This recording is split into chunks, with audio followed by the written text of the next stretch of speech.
nama saya Aprilia Tatura dari Fakultas Ilmu Keperawatan di Universitas Pembangunan Indonesia Manado.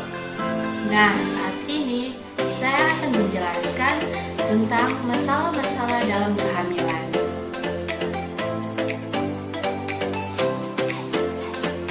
Yang pertama ada diabetes gestasional, yaitu diabetes yang muncul pada masa kehamilan dan hanya berlangsung hingga proses melahirkan.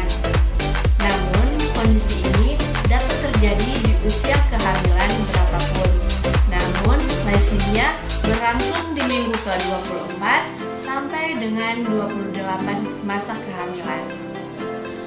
Pengobatan diabetes gestasional ini bertujuan untuk mengendalikan kadar gula darah dan mencegah terjadinya komplikasi saat kehamilan dan melahirkan. Metode pengobatan diabetes gestasional ini meliputi: yang pertama, ada pemeriksaan kadar gula darah. Yang kedua, ada diet sehat. Ketiga, olahraga. Hipertensi dalam kehamilan merupakan kondisi ketika tekanan darah ibu hamil di atas angka 140/90 mmHg. Diperkirakan sekitar 5-10% ibu hamil di seluruh dunia mengalami hipertensi dalam kehamilan. Kondisi ini biasanya muncul saat usia kehamilan sekitar 2 minggu, tetapi bisa juga muncul lebih awal. Untuk menangani kondisi hipertensi dalam kehamilan ini, dokter akan memberikan obat penurun tekanan darah.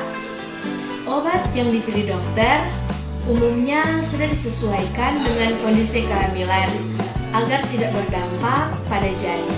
Saat mendapatkan pengobatan hipertensi dari dokter, ingatlah untuk mengonsumsi obat tersebut sesuai dengan dosis dan petunjuk dari dokter.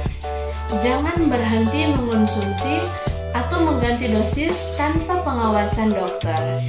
Hindari pula mengonsumsi obat-obatan atau suplemen herbal yang dipercaya bisa menurunkan tekanan darah, terlebih jika tidak ada bukti ilmiah yang jelas. Ibu hamil juga dianjurkan untuk berolahraga secara rutin, mengonsumsi makanan bergizi, mencukup waktu istirahat, dan mengelola stres dengan baik.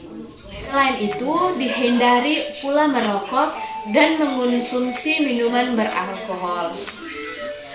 Agar berbagai dampak hipertensi dalam kehamilan dapat dicegah, penting bagi ibu hamil untuk rutin mengalami pemeriksaan ke dokter kandungan.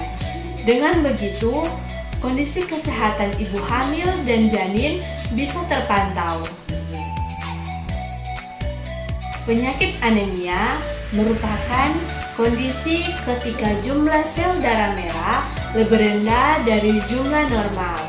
Selain itu, anemia terjadi ketika hemoglobin di dalam sel-sel darah merah tidak cukup, seperti protein zat besi yang memberikan warna merah darah. Protein ini membantu sel-sel darah merah membawa oksigen dari paru-paru ke seluruh tubuh. Oleh karena itu, tubuh yang tidak dapat mencukupkan darah yang kaya oksigen akan mengalami anemia.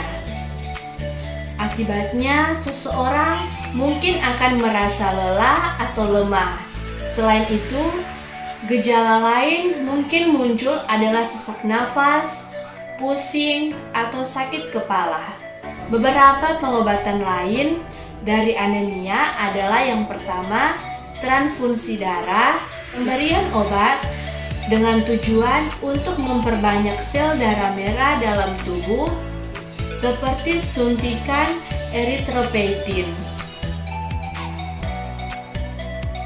Hipertensi gravidarum adalah mual dan muntah yang muncul secara berlebihan saat hamil. Mual dan muntah atau morning sickness pada kehamilan trimester awal sebenarnya normal. Namun, Pada hiperemesis gravidarum, mual dan muntah dapat terjadi sepanjang hari dan berisiko menimbulkan dehidrasi. Beberapa obat yang dapat dokter berikan adalah obat anti mual seperti promethazine, yang kedua vitamin B atau tiamin, yang ketiga piridosin atau vitamin B6, yang terakhir suplemen vitamin dan nutrisi. Itulah penjelasan tentang masalah-masalah dalam kehamilan. Semoga bermanfaat. Salam sehat.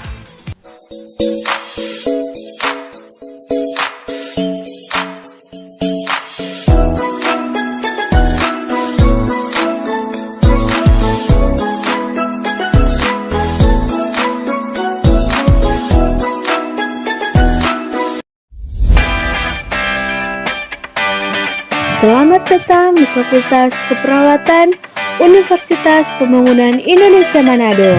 Kampus asli dan elegan yang berdiri sejak tanggal 20 Januari tahun 2009. Saat ini memiliki 2 program studi ilmu keperawatan dengan gelar sarjana keperawatan dan program studi profesi nurse dengan gelar nurse. Menjadi nurse profesional adalah impian dan harapan banyak orang. Dengan visi menjadi program studi nurse yang menghasilkan nurse yang unggul, kompeten, dan profesional serta berdaya saing. Mari para mendaftar menjadi mahasiswa Universitas Pembangunan Indonesia Manado.